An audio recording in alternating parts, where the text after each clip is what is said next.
La verdad que creo que va a ser muy provechosa. Se va a hablar sobre el aumento de la productividad de los paltos con una mirada enfocada netamente en las relaciones hormonales de las plantas. Al igual que en otras conferencias que hemos tenido, las preguntas, por favor, a través del mismo chat de Zoom, y ahí me las hacen llegar a mí para una vez terminada la presentación, empezar que Enrique comience a contestar las preguntas. Enrique, buenas tardes. Te dejo con todos los presentes y espero que hoy día tengamos una excelente conferencia. Gracias. Hola, hola, hola a todos. Bueno, problemas técnicos ayer no permitieron que fuera fluida la conferencia, se cayó después de un par de minutos que estaba hablando, pero hoy día va a ser una muy buena conferencia, así que partamos. Perfecto. ¿Se escucha bien, cierto? Miren que quedé temeroso ayer de la tecnología. Todo perfecto, Enrique. Se ve y se escucha perfecto, Oh, así que adelante. ok, vamos. Bueno, esta reunión que tenemos hoy es para tocar uno de los temas que sin duda para mí es más, es muy entretenido, es un tema muy entretenido, debido a que las hormonas en las plantas nos permiten, de cierta manera, decirle, decirle qué es lo que nosotros queremos, qué nosotros queremos que hagan. Las plantas muchas veces, o muchas de las veces tienen respuestas a señales ambientales, a fenómenos ambientales, y la respuesta que ellas tienen muchas veces para nosotros es perjudicial. O sea, perjudicial en qué sentido, que nosotros lo que estamos viendo es un negocio, nosotros estamos produciendo fruta, kilos, calidad, y la planta muchas veces las respuestas que tienen al medio ambiente son en beneficio de ella o lo que ella está marcada genéticamente, no lo que nosotros queremos. No es una clase de hormonas, no es una clase de hormonas, sino que lo que vamos a hacer es que vamos a entender un poquito cómo las hormonas gatillan varios procesos dentro del parto y cómo nosotros podríamos de cierta manera un poquito torcer la mano del parto y a nuestro favor y hacerlo producir de mejor manera. De eso se trata esta charla. Toquemos un poquito lo que es hormonas vegetales. Una planta debe ser capaz de percibir y de responder a los cambios del medio ambiente. ¿Ya? Entre los posibles mecanismos de regulación, el más conocido es el sistema de mensajeros químicos. Y esta comunicación química se establece fundamentalmente a través de las hormonas vegetales. Es la manera que tiene la forma de poder responder a estos cambios del medio ambiente, mandando señales químicas para generar, gatillar procesos en la planta. Las hormonas vegetales también se llaman, o son llamadas fitohormonas, se sintetizan en respuesta a estímulos como la humedad, la temperatura, la gravedad, la luz, etc. Un sinnúmero de estímulos.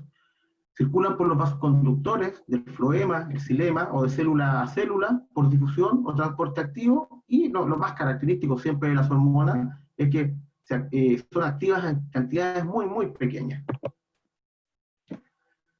En lo que es hormonas vegetales no hay glándulas específicas y una misma fitohormona se puede sintetizar en distintos puntos de la planta y su regulación es descentralizada. Esto un poquito para desmitificar, por ejemplo, que muchas veces discutimos en campo con colegas de que, por ejemplo, las giberelinas se producen en la semilla y los brotes, sin embargo, las giberelinas también se producen en las raíces, se producen en un sinnúmero de órganos, cada una de las fitohormonas.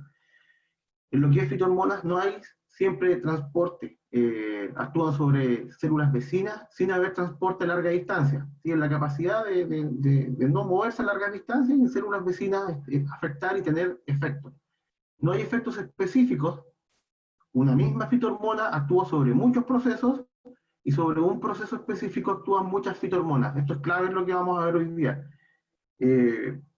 Cada uno de los fenómenos que ocurren en una planta, hay varios responsables, no solamente uno, es un balance hormonal, de hecho, que es lo que vamos a ver hoy, son balances hormonales.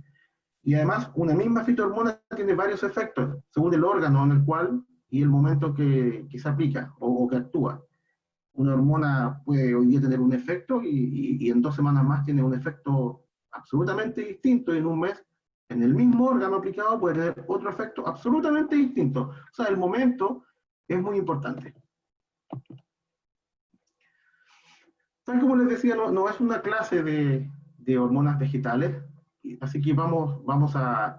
Tenía dos opciones, o tomar un proceso, por ejemplo, la caída de la fruta, y de ahí ver todas las hormonas que actuaban, o tomar cada una del grupo hormonal y ver en qué procesos actuaban. Preferí tomarlo de esa manera, tomar el grupo hormonal y ver qué procesos son interesantes para nosotros en el parto.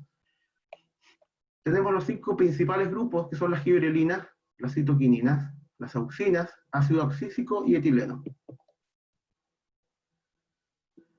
Cada momento tiene un balance hormonal diferente que afecta para bien o para mal la producción de los partos. Las hormonas generan señales en las plantas de qué procesos priorizar. No siempre los procesos que prioriza el parto son nuestros objetivos. Bueno, entremos de lleno ahora a lo que es el parto. Este es el objetivo del parto. El parto es una planta nativa, selvática. Las plantas que son selváticas tienen en su ADN, tienen en su cabeza competir por luz. Tienen que llegar rápidamente más alto y tapar a las plantas que están más abajo. Bueno, si se pueden dar cuenta, bueno, aquí está tratado probablemente, pero cuando un parto ya se desarrolla es bien difícil que salgan plantas abajo, porque esa es su manera de competir por el espacio. Entonces, esto es lo que quiere un parto, pero productivamente tener un árbol a 10 metros, 12 metros de altura, no es lo que nosotros buscamos. Además de que incluso las cantidades producidas son bastante menores, la operación muy complicada, esto no es lo que queremos, pero el parto quiere esto, siempre va a luchar por llegar a esto.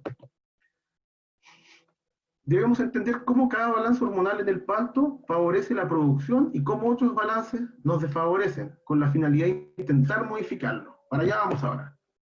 Entonces, tomemos el primer grupo hormonal, que son las gibrelinas.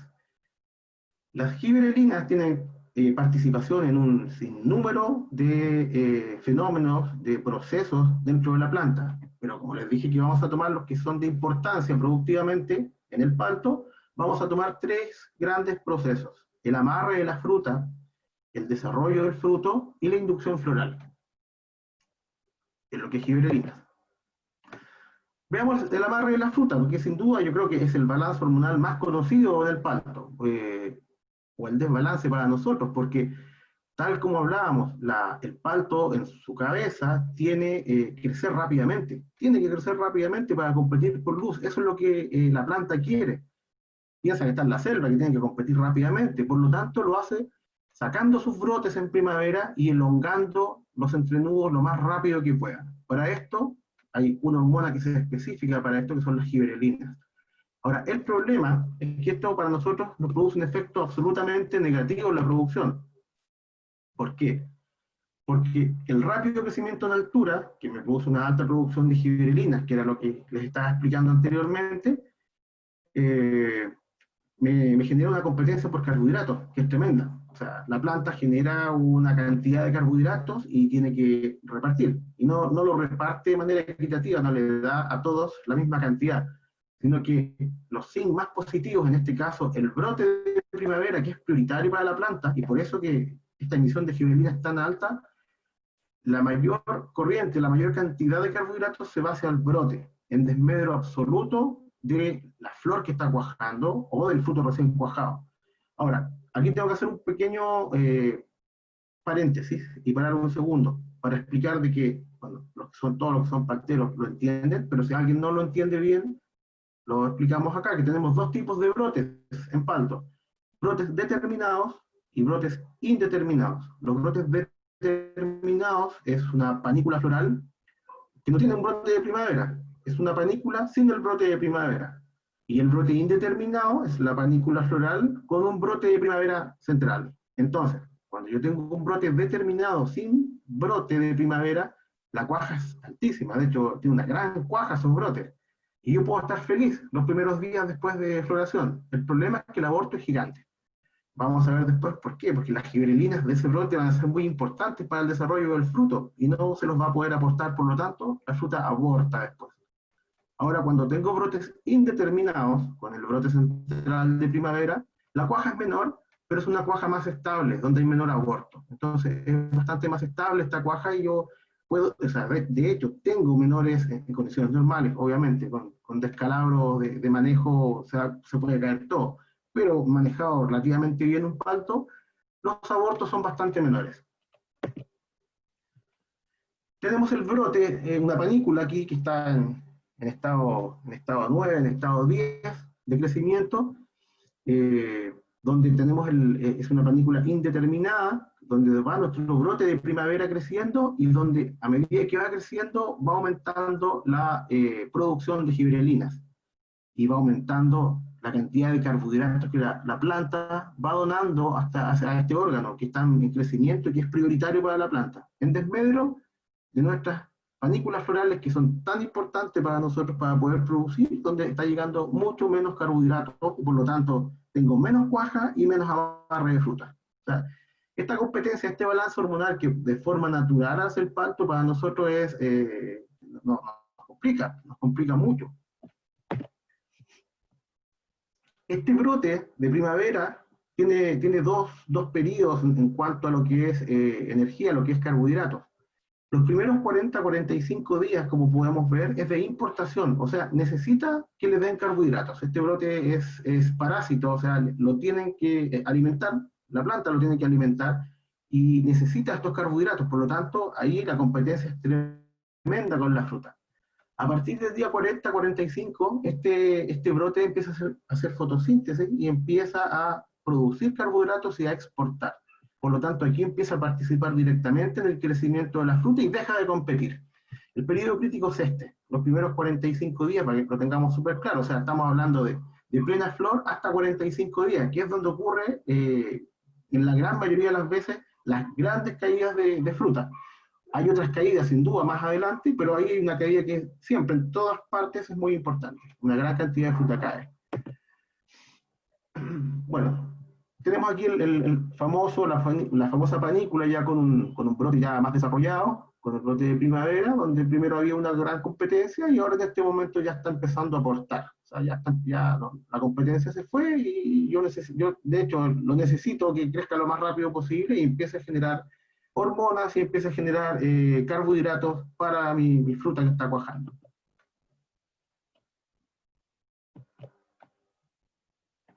Por lo tanto, tenemos gibrelinas y tenemos un problema. El problema es que la planta quiere hacer algo absolutamente distinto a lo que yo quiero. La planta quiere ser vegetativa, la planta quiere tener grandes hojas con una gran intercepción de luz, quiere tener un follaje en altura, quiere ser una planta muy buena interceptadora de luz y nosotros queremos producir paltas, no queremos producir hojas. Entonces ahí estamos en un problema, en un dilema. Bueno, la primera herramienta que tenemos y que vamos a conversar es el uso de las antigibrelinas. Bueno, acá tenemos el desarrollo hasta que una gibrelina es activa, donde en cada uno de estos momentos, de este proceso, voy teniendo distintas antigibrelinas que van actuando. Bueno, de estas antigibrelinas hay muchas conocidas, pero las más usadas sin duda es el paclobutrazol, que está acá en este grupo, y el uniconazol, cuando tenemos el clorofeno de calcio, el clinaxapaquetil, que también son bastante conocidos, se han ocupado alguna vez, pero el paclobutrazol es el más antiguo y el más usado sin duda de las antigibrelinas. Ahora, ¿qué es lo que hace una antigibrelina? La antigibrelina neutraliza la producción de gibrelina del brote. Por lo tanto, ¿qué es lo que ocurre? Cuando yo tengo este brote que está en activo crecimiento, en activa competencia con la flor, yo aplico una antigibrelina y de cierta manera, sí, comillas, desaparezco el brote para la planta. O sea, si estaba ahí y me decía, oye, necesito carbohidratos, necesito alimento, dame, y realmente se quedó callado. Bueno, al quedarse callado la planta asume de que el zinc es bastante menos importante que lo que era, sigue aportando, pero en otra medida, en una magnitud mucho menor. ¿Y qué hace entonces con los carbohidratos? ¿Qué hago con estos carbohidratos que tengo ahora que le estaba dando al brote? Bueno, se los doy a la panícula floral. Y ahí donde está la magia. Yo cambio al final la corriente, cambio la magnitud de carbohidratos que se le empieza a dar a esta fruta recién cuajada o a la flor que todavía no cuaja. Por lo tanto, puede tener efectos directos y sumamente evidentes sobre varios procesos. Ahora, veamos el tema de las antigiberelinas. Acá nos vamos a tener un ratito. ¿Cuándo aplicar y cuándo no aplicar antigiberelinas? Eso es sumamente importante porque las giberelinas, o sea, casi he dicho como son nuestras enemigas hasta el momento, pero las giberelinas son absolutamente importantes en la producción frutícola. La planta produce giberelinas, de hecho es la hormona de la juvenilidad de las plantas. Por lo tanto, necesitamos producción de giberelinas para el desarrollo de la fruta, para las brotaciones, para inhibir algunos procesos de senectud, de maduración, de envejecimiento de las plantas. Entonces, cuando yo tengo una planta sana, activa, buenos brotes, todo perfecto, el uso de antigiberelinas anda maravilloso, anda muy bien. Ahora, ¿cuándo no puedo aplicar? Cuando tengo cualquier tipo de problema en las plantas. O sea, problemas de asfixia, problemas por exceso de radiación solar, problemas de vigor en el huerto, por enfermedades, por plagas, por un sinnúmero de cosas que pueden ocurrir. Pero si un huerto no está sano y homogéneo, no es recomendable aplicar antigiberelinas, porque de hecho incluso hasta podría matar una planta que está muy complicada. Bueno, esto es lo mismo, siempre doy el ejemplo, un enfermo o alguien recién operado al corazón, hacerlo correr una maratón a la semana. O sea, yo simplemente no es capaz. Bueno, una planta que no tiene el vigor necesario no es capaz de aguantar bien una antigiberelina. Por lo tanto, lo que hago es que la planta termina decayendo, incluso por muchos años, o incluso hasta muriendo después en el tiempo. Tenemos tres objetivos, o tenemos tres nichos donde podemos aplicar antigiberelinas. Para cuaja en palto, para aumentar cuaja, para mejorar el calibre de la palta y para aumentar la inducción floral. O sea, tenemos tres nichos con aplicaciones de distintas maneras y en distintos momentos. Ahora, los momentos de aplicación. Vamos por puntos.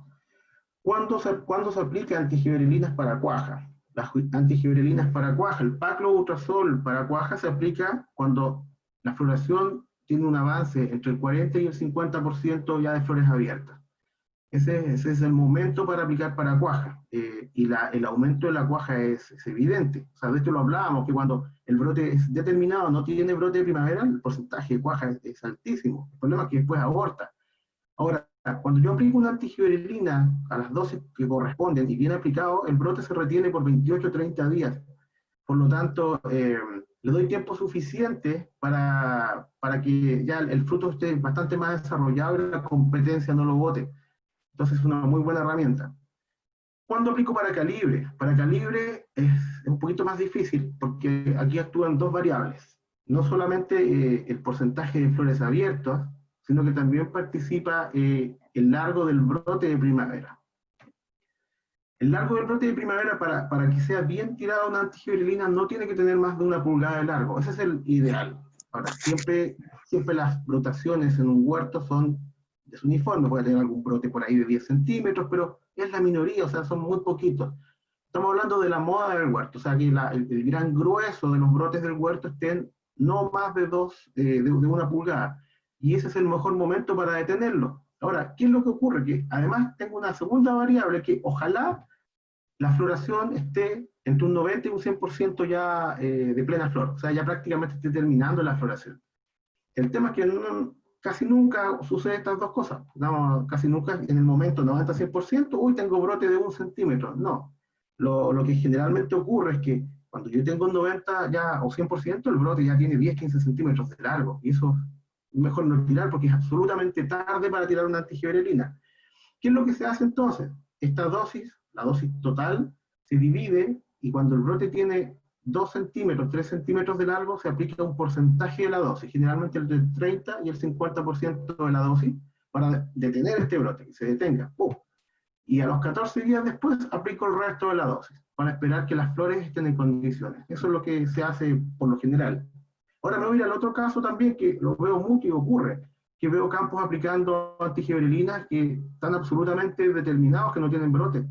No tiene ningún sentido. O sea, un árbol que no tiene brotación, que no tiene brote de primavera, No tiene ningún sentido aplicar una antigiberelina, o sea, ¿de qué giberelina hablamos si no hay brotes que que estén produciendo?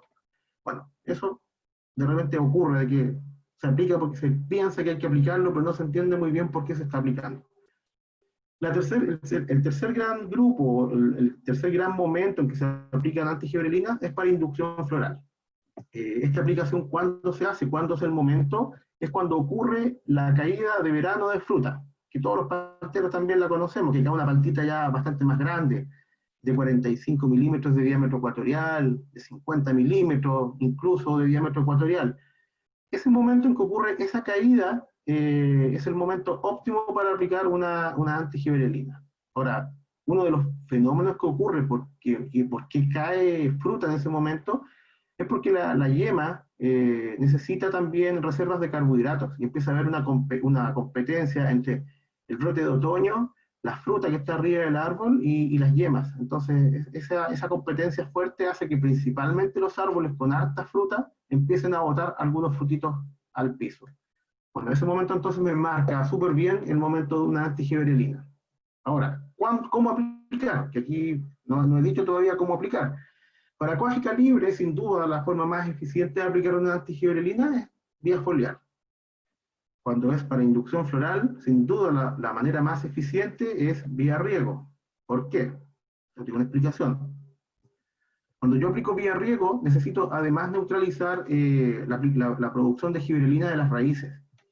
Y el paclobutrazol tiene una vida media en el suelo de 30 días. O sea, es un tiempo es un muy buen tiempo para generar inducción floral. O sea, de hecho, la inducción floral o el tiempo de floración, si son 45 días a 60 días, es perfecto.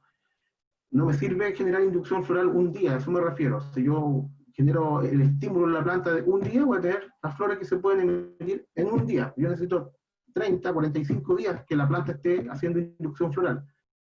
Entonces, vía riego, perfecto. Dosis entre 2 y 3 litros por hectárea, dependiendo de la textura del suelo. Mientras más pesado es el suelo o más materia orgánica tiene el suelo, más cerca a 3. Y para suelos más livianos o más francos, 2 litros por hectárea. Cuando es vía foliar para cuágica libre, la dosis es al 1%, o sea, 1 litro en 100 litros de agua. Mojamiento que a mí me gusta y me encanta, 400 litros por hectárea de mojamiento para un huerto adulto. 1 litro en 100 litros de agua. Ahora, acuérdense que si hay que dividirla, tengo que tirar primero de 300 a 500 cc por 100 litros y después el resto, la segunda, si es que tuviera que dividirla. No sé si es como harta información de antigiberelina en un solo momento, pero eso creo que englobé todo lo que es antigiberelinas en la práctica, súper en la práctica de momentos de aplicación, dosis y para qué. Después teníamos el tema del desarrollo del fruto. Les decía que es importante las giberelinas para el desarrollo del fruto. Bueno, acá tenemos, solamente para ejemplificar y ver lo importante que es. Esto es una planta normal con su semilla. La semilla es una gran productora de giberelina, produce muchas giberelinas.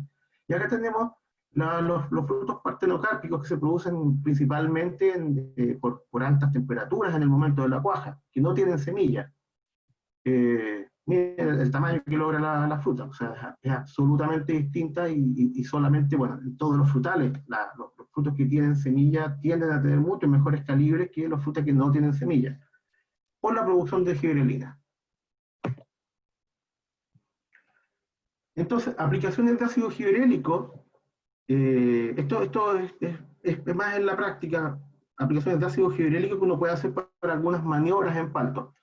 En plantas nuevas, principalmente cuando yo tengo campos recién plantados y están bajo algún nivel de estrés, o las plantas han estado bajo estrés, o ha ocurrido cualquier tipo de problemática y yo quiero que no florezcan, cuando yo quiero que las plantas no florezcan, yo puedo inhibir la inducción floral con aplicaciones de 100 partes por millón de ácido giberélico. Eso se puede hacer. El tema de la cuaja, para aumentar cuaja en floración. Bueno, para aumentar cuaja en floración, efectivamente el ácido giberélico sí anda, aplicado en floración. ¿Cuándo anda? Cuando los brotes son determinados.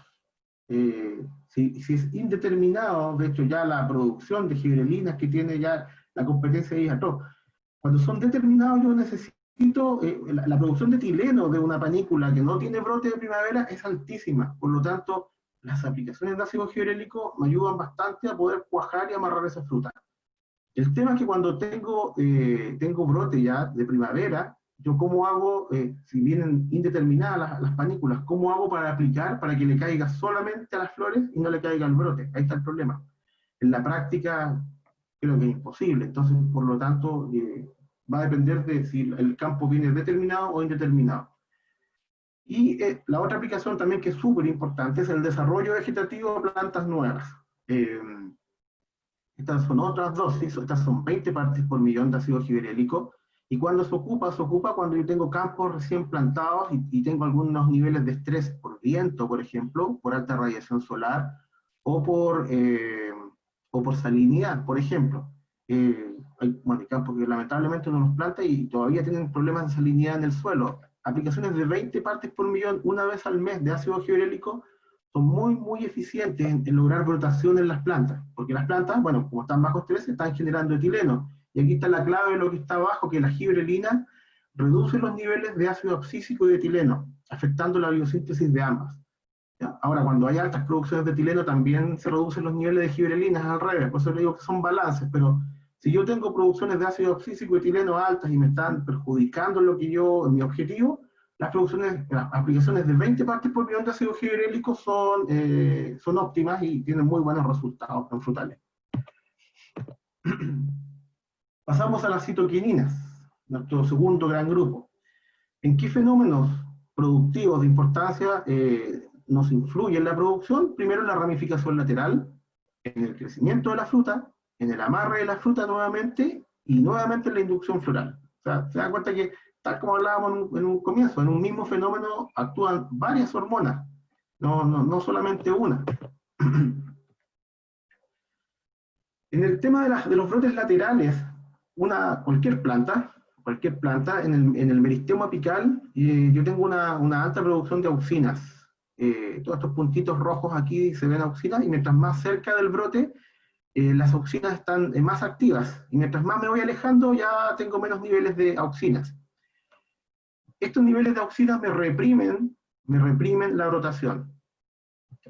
Cuando yo, de hecho, corto la punta de un brote, yo logro de que recién se dejen de reprimir las yemas axilares y puedan brotar. De hecho, las citoquininas están encargadas, de hecho, las citoquininas que se producen en el sistema radicular suben y están encargadas del desarrollo de estas axilas, de estas ramas laterales. El problema es que las auxinas la reprimen, entonces no logran desarrollarse. Ahora vamos a ver qué hacer. Tenemos un ejemplo, que esto es manzanos, pero de nuevo es fisiología vegetal, así que da lo mismo un poquito el frutal, porque es para ejemplificar los efectos fisiológicos en la planta. Esto es aplicado en manzanos con brotes de 3 centímetros de largo. Tenemos testigos, donde no hay aplicación de citoquininas, y tenemos una aplicación de una benciladenina. ¿Qué es lo que ocurre? La cantidad de brotes, los brotes laterales por centímetro cuadrado de área de sección transversal en el testigo es de 0,7, y con aplicación de citoquininas de 2,3, diferencia estadística absoluta, y la diferencia es grande. El largo promedio de los brotes también es menor cuando yo aplico citoquininas a no aplicar a un testigo que no tiene aplicación de citoquininas. Pero aquí a lo que voy, y lo más importante, es que la floración del año siguiente es un 16% más alto en este ejemplo.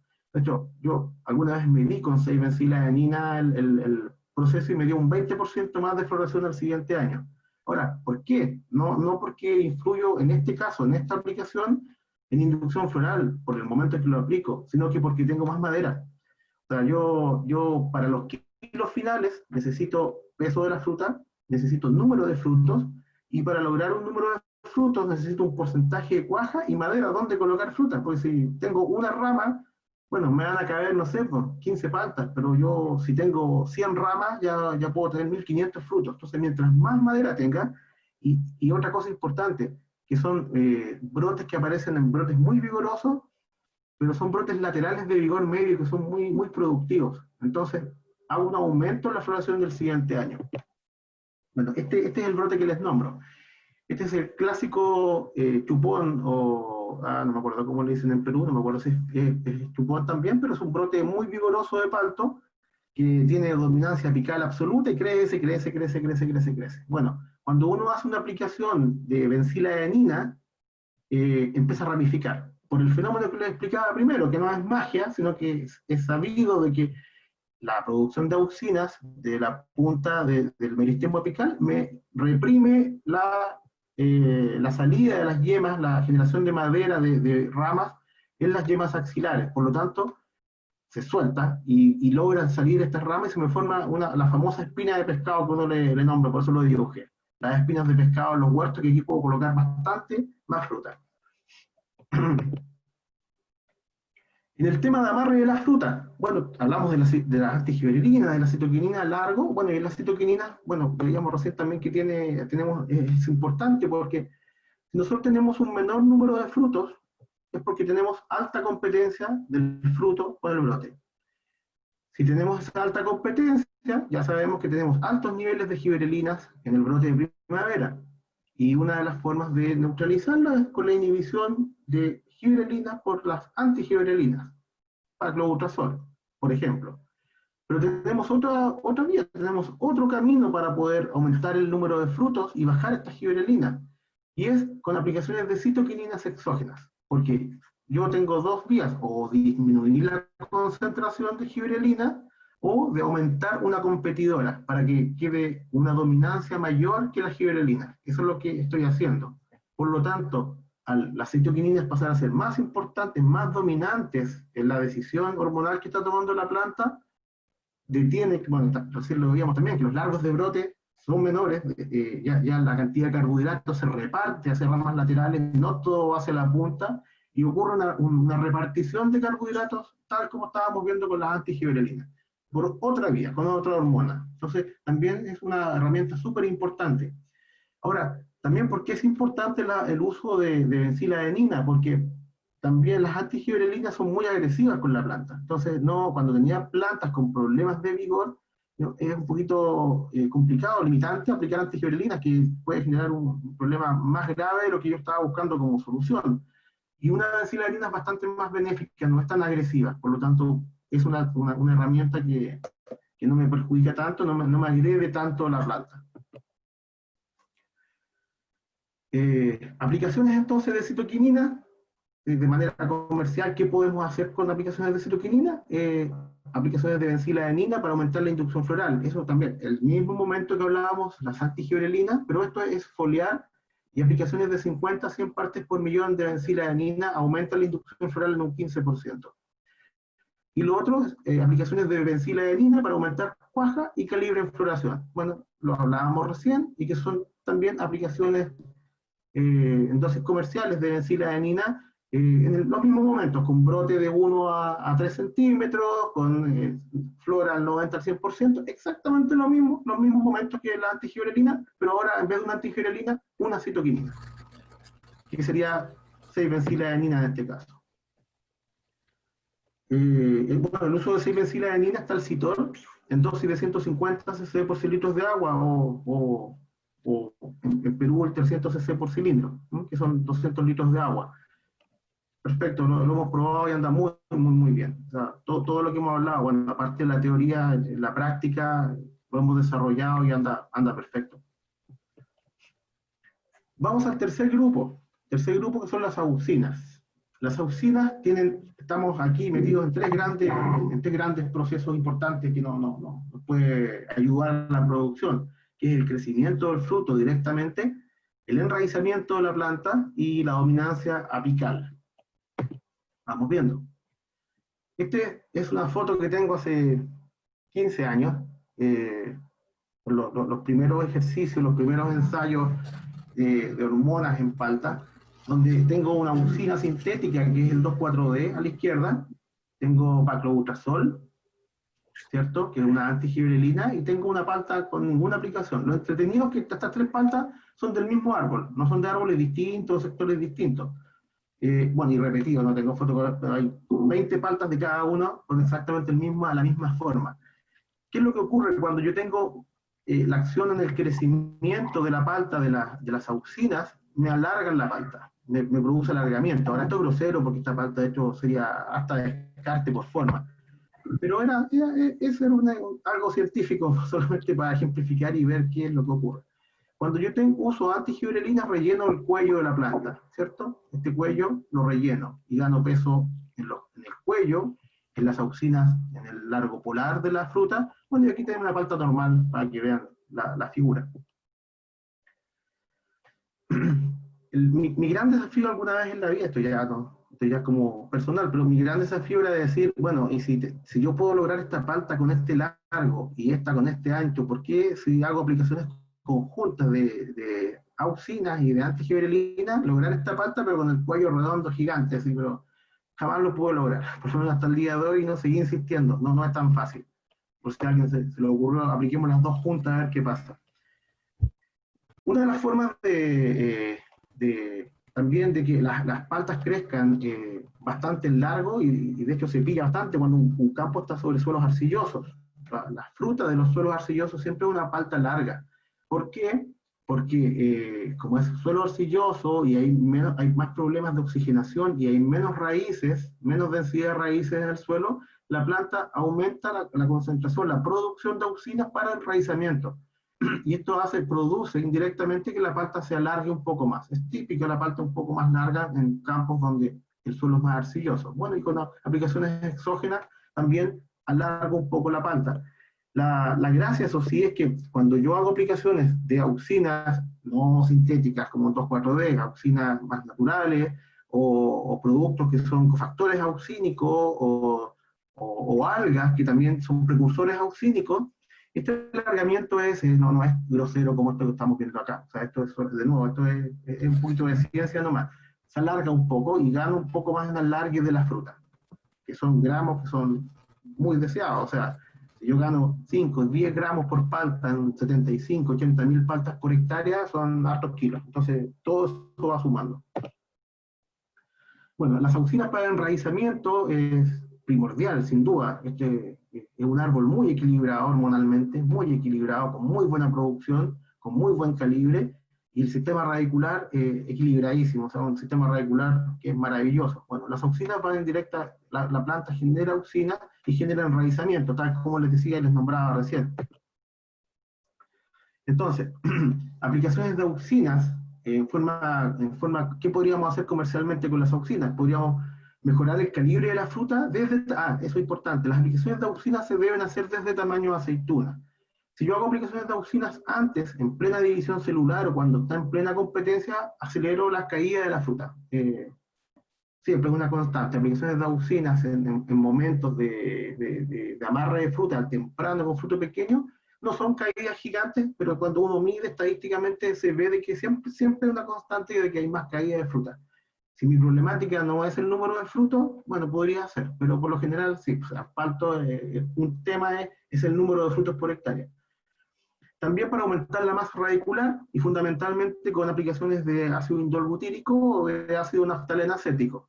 ¿Ya? Esto es para enraizamiento. ¿Por qué es importante? Porque, bueno, yo mostraba estas fotos, porque eso no es la normalidad de un palto. O sea, de hecho, el gran no es problema. El talón de Aquiles del palto es que la ineficiencia que tiene su sistema radicular, lo débil que es frente a problemas de oxigenación, de problemas de salinidad, lo ineficiente que es la toma de agua, no es fácil, o sea, no es un sistema radicular que sea alelopático, que sea buen competidor en el suelo. Entonces, nosotros siempre que tengamos un sistema radicular muy sano, casi tenemos asegurado que tenemos muchas posibilidades de tener una muy buena producción. Y muchas veces en los campos es bastante... es lo que está escondido adentro del suelo, por lo tanto no me preocupo mucho. O sea, desde cuando no se ve calicata, más de un año. Bueno, y una de las partes muy importantes de la producción están ahí abajo. Entonces, todo lo que sea enraizamiento es muy bienvenido. Y la última aplicación, que bueno, se hace en huertos adultos, que es para evitar chupones o brotes de exceso de vigor. Cuando uno corta madera más gruesa y yo quiero que el árbol rebajar el tamaño o rebajar una rama y que no rebrote, se pinta con ácido naftaleno acético, bueno, que aquí hay una imagen, se pinta con ácido naftaleno acético y pasta poda, se hace una pasta poda con ácido naftaleno acético con una concentración de 10 partes por millón de ingrediente comercial. Lo que pasa es que no rebrota. Bueno, aquí ¿cuál es la magia? De nuevo, recuerden que cuando yo tengo producción de auxinas en la punta, en el meristemo apical, esto reprime la brotación hacia abajo. Entonces, cuando yo corto y deja de producir auxinas, lo que ocurre inmediatamente es que empieza a brotar. Pero aquí la pillería es que yo le hago una pillería a la planta. Yo aplico una auxina con la pasta poda, entonces no se da por enterado el árbol de que se hizo un corte. No se da cuenta. Sigue transmitiendo la señal auxínica mediante el ácido naftaleno acético y la planta, como no se da cuenta que hubo un corte, no saca rebrotes laterales y no hay rebrotes y no tengo problemas con estas ramas que a veces yo no quiero que salgan. Aplicaciones de auxinas. Un muy buen enraizante es el rotor, que tiene ácido indolbutírico y ácido naftaleno acético, mezcla de las dos auxinas que son potentes para enraizamiento, en dosis de 4 litros por hectárea, vía riego. Del ácido abscísico solamente vamos a tocar, porque aplicaciones comerciales de ácido abscísico, por lo menos hasta el día de hoy, no se hacen. Que yo sepa, por lo menos, a lo mejor alguien ha hecho algo por ahí, me podría contar, pero no, aplicaciones de ácido abscísico no. Sí, es súper importante porque el ácido abscísico es la hormona responsable directa de la tolerancia al estrés por deshidratación, que hablábamos que sufre bastante por estrés de deshidratación el palto, por falta de agua o por salinidad, porque yo puedo tener alta agua con alta conductividad eléctrica y finalmente eso es igual a deshidratación.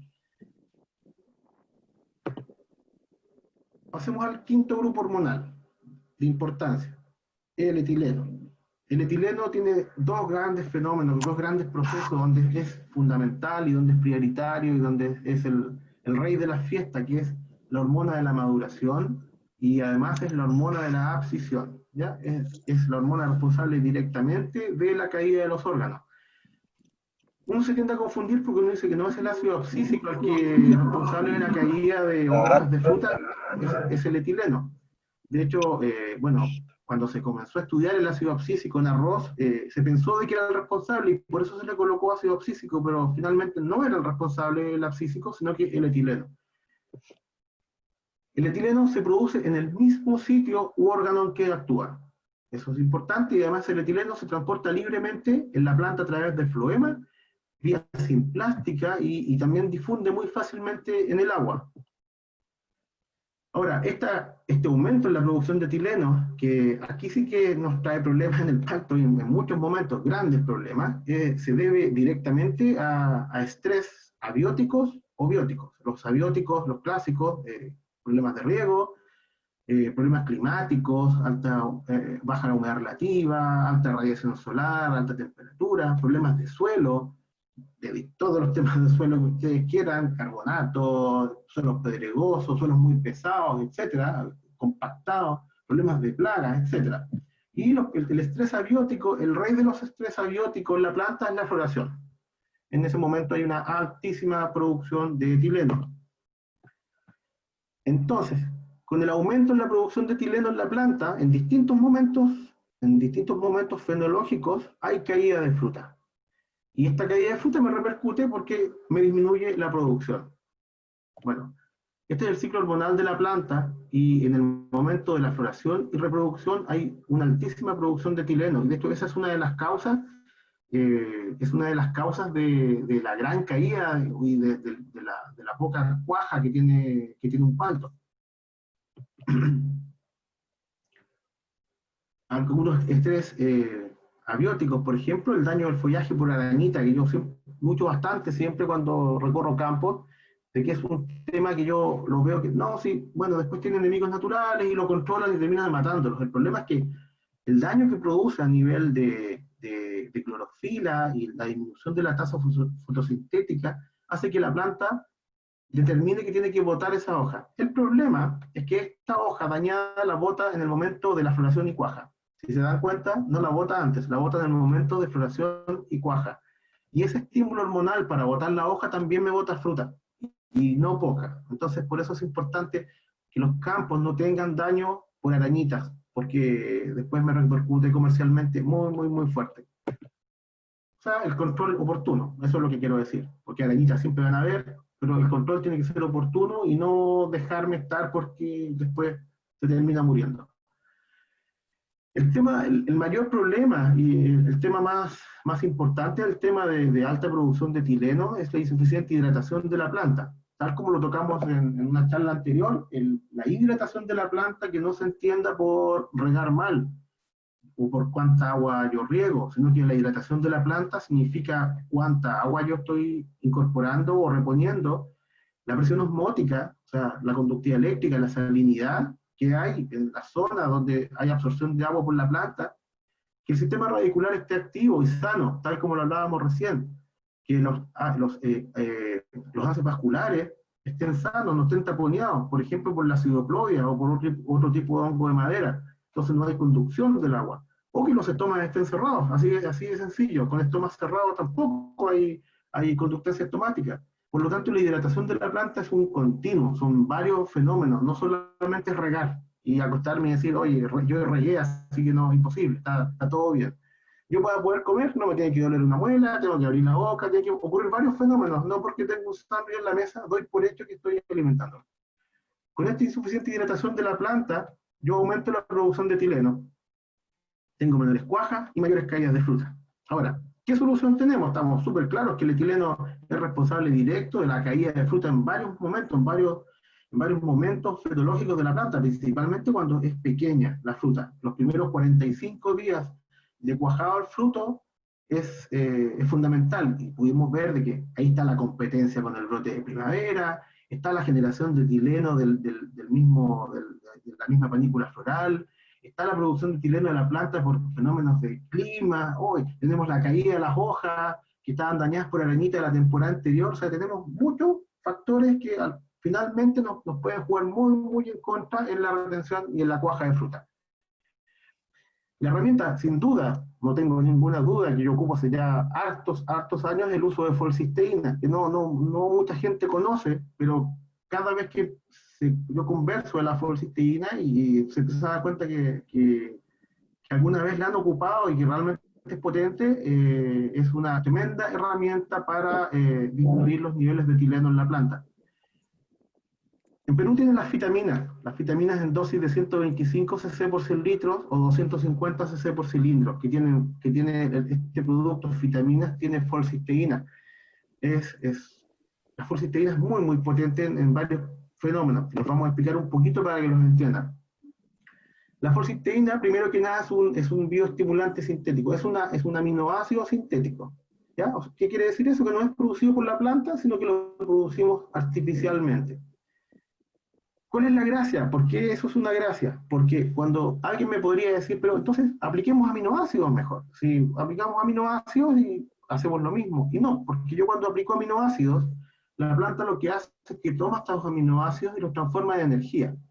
Yo les decía en un comienzo, la planta muchas veces hace cosas que para ella, bueno, es la mejor decisión para ella, pero para nosotros no es la mejor decisión.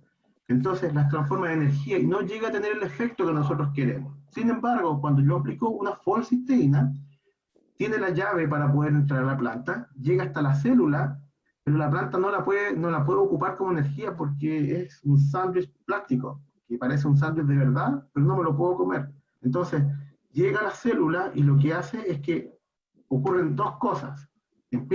Estimula a la célula, a la planta para que empiece a generar cisteína y prolina, que esas sí que son dos aminoácidos absolutamente ligados a los temas de estrés en la planta, pero los producen en altas concentraciones en forma natural. O sea, es una llave que entra y hace que la planta empiece a generar prolina y cisteína de manera bastante importante y por un tiempo también no poco importante, de por lo menos 7 días, 10 días. La prolina y la cisteína son aminoácidos naturales donde la producción de estos por las plantas está estrechamente ligado a un medio de defensa contra condiciones adversas de estrés y procesos oxidativos. Por lo tanto, ¿qué es lo que me estoy yendo antes? ¿Qué es lo que está ocurriendo? Si yo tengo procesos oxidativos y procesos de estrés dentro de la planta, esos me van a gatillar producción de etileno. Bueno, yo lo que estoy haciendo es que estoy apagando el incendio antes de que queme la casa. Eso es lo que estoy haciendo. Estos procesos oxidativos la cisteína actúa, tiene grupos tioles, la cisteína produce grupos tioles que hacen que estos procesos oxidativos los encapsula y no deja que actúen. Y los procesos de estrés, principalmente de osmorregulación, que vimos lo importante que es la hidratación en la planta, la prolina, y eso no lo descubrí yo, están todos los libros, donde coloquen prolina les va a aparecer en Google lo que tiene que ver con los temas de osmorregulación en la planta. Entonces son dos aminoácidos muy importantes producidos por la misma planta en alta concentración. Que finalmente, bueno, si bien la folcisteína es un antiestresante, pero principalmente es un activador metabólico. Cuando se aplica folcisteína con cualquier tipo de estrés, las plantas, hay pocos productos que son muy visuales. Las plantas mantienen el verde por más tiempo, las plantas empiezan a brotar, hay muchos, siempre ocurre algún fenómeno, las brotaciones se adelantan, ¿no? Las brotaciones son más rápidas cuando uno aplica folcisteína, todo esto porque el etileno se produce menos concentración. O sea, una tremenda herramienta para tenerla agronómicamente. Algunas conclusiones de todo lo que hemos hablado. El palto, como consecuencia del medio ambiente, de donde es nativo, es una planta competidora por luz, donde prioriza los procesos para hacer eficiente la intercepción lumínica. O sea, la planta siempre prioriza su desarrollo vegetativo, en español, traducido todo lo anterior. Eso es lo que ella quiere, su desarrollo vegetativo. Pero modificando los distintos balances hormonales de la planta en distintos momentos fenológicos, podemos generar un aumento en la producción de paltas con el número de frutos y el tamaño de estos que nosotros realmente queremos. O sea, la imagen inicial, ¿qué es lo que quiere el palto? Esto, quiere competencia por luz, quiere estar lo más alto posible, tener los otros árboles abajo para interceptar luz, y nosotros, ¿qué es lo que queremos? La imagen de la derecha, queremos árboles más bien bajos, llenos de frutas, ojalá que tengan más frutas que hojas y de muy buen calidad. Muchísimas gracias. Muchas gracias, Enrique. La verdad fue muy interesante tu presentación. Tengo algunas preguntas, Enrique, que hicieron, si que te las hago llegar. ¿Ya? A ver si podemos aclarar algunas dudas. Dame un segundo, que las veo inmediatamente. La pregunta viene de Mars, que pregunta, para lograr un calibre, ¿cuántos ppm de auxinas recomiendas? Esa es la primera. ¿Ya? La segunda, ¿sí? ¿Cuántos ppm de auxinas recomiendas? Perfecto. Sí, lo que pasa es que yo por eso en un momento lo dije, que cuando uno quiere calibre en las paltas uno no aplica auxinas sintéticas, uno lo que aplica son precursores auxínicos. Y los precursores auxínicos son bioestimulantes finalmente. Entonces, estos precursores auxínicos son a una dosis que al final te hace un equivalente a la cantidad de auxinas que podría tener el producto, que generalmente son 50 partes por millón. Perfecto. Y me pregunta si con estas aplicaciones de auxina al final tuvo algún problema que dificultó el embalaje o el empaque. No, ninguno. O sea, aplicado en dosis comerciales, un producto. Mira, tú cuando aplicas precursores auxínicos, si aplicas una vez al mes, es perfecto. O sea, así para que sea súper claro. Una vez al mes es perfecto. Si tú te excedieras, y por ejemplo, ahí está el problema con las auxinas sintéticas que te nombraba. Si tú aplicaras un 2,4-D, por ejemplo, o una auxina potente, cualquiera sintética, tú podrías alargar mucho la palta. Entonces, por eso que tienen que ser precursores auxínicos. Si tú alargas mucho la palta, claro, vas a tener problemas de embalaje, porque va a salir de normal, no es la forma normal de una palta. No se entiende, y aparte que ya en la misma caja ya no van a trabajar bien las paltas. Entonces puede ser un problema grave, entonces no se apliquen auxinas sintéticas duras. Ok, gracias, Enrique. Acá hay otra pregunta de José Alejandro Rodríguez, que pregunta lo siguiente: cuando una palta produce ácido abscísico por estrés, pregunta si no causa abortos de flores y frutos. Claro que sí, pues. ¿Y en qué punto es que se concentran para esta caída? Sí, lo que pasa es que esto, de nuevo, son balances hormonales. Entonces, cuando una planta genera ácido abscísico, en concentraciones bajas, o sea, ¿qué es lo que te quiero decir? Es normal de que cuando esté floreciendo haga calor a las 2, 3 de la tarde y la planta produce ácido abscísico a ciertas concentraciones. No hay caída de palta o hay baja. pero si la concentración de la producción de ácido abscísico es muy alta, eso te va a generar, que va a empezar a generar etileno, va a gatillar producción de etileno, y ahí va a empezar a caer muy fuerte, sin duda. O sea, el abscísico va muy de la mano con el etileno cuando pasa un umbral. Así que sí, es un Perfecto. problema grave que si no se controla. Perfecto. Gracias, Enrique. La verdad que parece que no hay muchas preguntas y que quiere decir que quedó todo súper claro. A mí me pareció muy interesante. La verdad que estoy recibiendo varios WhatsApp, la verdad, felicitándote porque la charla fue muy entretenida, muy didáctica y que muchos me dicen que van a tener varios de los tips que diste lo van a introducir. Me preguntan también que cuando, ojalá que puedas venir pronto a poder ir a visitar a los clientes. Lo mismo digo yo.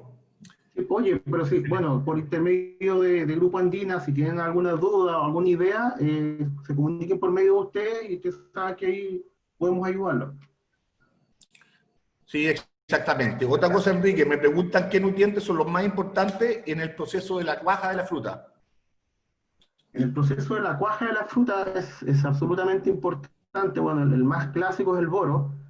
El boro, pero el boro, ojo, no el boro que aparece en el análisis foliar, ¿ya? Ya. Porque es un clásico y te dice, mira, pero si tengo 150 partes por millón de boro, o sea, suficiente. Es el boro que está en la panícula floral. Por lo tanto, las aplicaciones de boro foliar, eso está medido hace un montón de años. O sea, eso no es un invento mío. Está medido que representan un 15-20% el porcentaje de cuaja. Porque es muy distinta la concentración de boro que tiene la panícula con lo que tiene la hoja. Entonces, las aplicaciones de boro foliar aumentan, sin duda. Es muy, muy importante. Y el otro elemento que es muy importante es el calcio. También, la, el movimiento que tiene el calcio en el palto es horrible. O sea, el calcio siempre ha sido horrible el movimiento en todas las plantas, pero en el palto sobresale, lleva un diploma. O sea, se mueve muy mal. Por lo tanto, los niveles de calcio ligado que tiene esa fruta recién cuajada son bajísimos y es muy fácil de que caigan. Lo que quiero decir es que se construye un edificio con pura arena y con muy poco cemento. O sea, primer temblor se va a caer. Entonces, aplicaciones de calcio en flor son muy, muy importantes, al igual que el boro. Ok, Enrique, muchas gracias. Enrique, bueno, te quería contar un poco que con Grupo Andina estamos haciendo todo lo posible y muy pronto vamos a tener algunos de nuestros productos en el mercado chileno. Va a estar Vitamina, va a estar Citor, va a estar Rotor. Así que, como hay varios oyentes en esta charla que están de Chile, les contamos que próximamente vamos a tener operaciones allá. Acá me pregunta Teresa Vergara si podrías repetir, por favor, la dosis de la fosfateína, de las vitaminas. Sí, la dosis de las vitaminas son 150 cc por 100 litros de agua. Ya, perfecto. Perfecto. Acá también Aníbal Condori Rosado pregunta que él tiene por lo general bastante fruta, pero no las puede hacer crecer. ¿Qué le recomendarías? Tiene bastante fruta y no las puede hacer crecer. Vaya, Sí, ¿y ¿cómo las hace crecer? de dónde será él? La verdad que no nos especifica el lugar de donde es. Claro, lo que pasa es que el crecimiento de la fruta tiene que ver con tres fenómenos. O sea, tiene que ver con muchos en realidad, pero te voy a decir los tres más importantes. Lo Perfecto. primero es el tema de la producción de giberelina, o sea, el vigor que tenga la planta. Si es una planta que tiene muy poco vigor, sin duda, cuaja harta fruta, pero después no tiene el punch, la producción de giberelinas para hacerla crecer. Entonces, puede ser una. Lo otro, un desbalance nutricional, sin duda. O sea, ahí el nitrógeno es muy, muy importante. Habría que ver la cantidad de unidades de nitrógeno en los momentos que se están aportando para ver que no haya un problema. Y el último, que es el más básico de todos, pero que a veces ocurre, es la tasa de reposición de agua. El agua, o sea, gran porcentaje de todos los frutos es agua. Si el agua no es la adecuada que se está aportando, en momentos específicos, el calibre de la fruta no calibra bien. Fue súper amplia la pregunta porque pueden ser muchas cosas y no tenemos muchos antecedentes, pero esas tres son muy importantes. Perfecto. Oye, Enrique, nuevamente agradecerte. Siempre son muy enriquecedoras tus charlas, tus presentaciones, muy didácticas. Así que darte las gracias. Bueno, Ayer gracias. lamentablemente tuvimos el problema, pero hoy día creo que te sacamos el jugo, así que te Bueno, aprovechamos bastante. Así que muchas gracias. Al igual que todos los que participaron, le damos las gracias, y cualquier duda que tengan se pueden contactar con nuestro RTC en las distintas zonas de Perú para preguntarle por dosis, etcétera, y para programar a lo mejor una visita en terreno cuando ya Enrique pase esta pandemia que a todos nos tiene medio complicado y pueda volver a viajar a Perú. Muchas gracias. A nombre del Grupo Andina me despido y espero estar en contacto con todos ustedes. Gracias, adiós. Gracias, adiós a todos.